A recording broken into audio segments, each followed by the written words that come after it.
क्या नाम है आपका? पिंकी। पिंकी। अच्छा आंटी जी, क्या परेशानी थी पिंकी को? इसे अस्थमा। अच्छा अस्थमा था, कब से था? बचपन से। बचपन से था।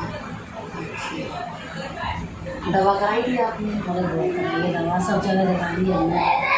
कितना बहुत पैसा खर्च कर दिया और होगा? तो भी सोचो बचपन से कितना पैसा खर्च हुआ होगा। अच्छा, अभी कैसी हो आप? ठीक है, अब तो बढ़िया है। अच्छा, ये आराम है आपको? हाँ। कौन सी दवा ली आपने? अच्छा, ये आपने दवा ली, ये दवा से आपको रिजल्ट मिला है? यस। अब मैंने सुना था कि पहले इनके साथ में कोई रहता था, अब तो ऐसा नहीं है ना? नहीं। अब आप इन्हें अकेला छोड़ सकते हो, कहीं भी जा सकते जा सकती हैं। हो। अब इनका समय पूरी जड़ से खत्म हो चुका है। कितने दिन में? दिन? अच्छा, कितने दिन में आराम मिल गया था आपको? 2 महीने। 2 महीने में आपको आराम मिल गया। आई थिंक मैंने सुना 15 दिन में आपको रिजल्ट आ गया था। हाँ।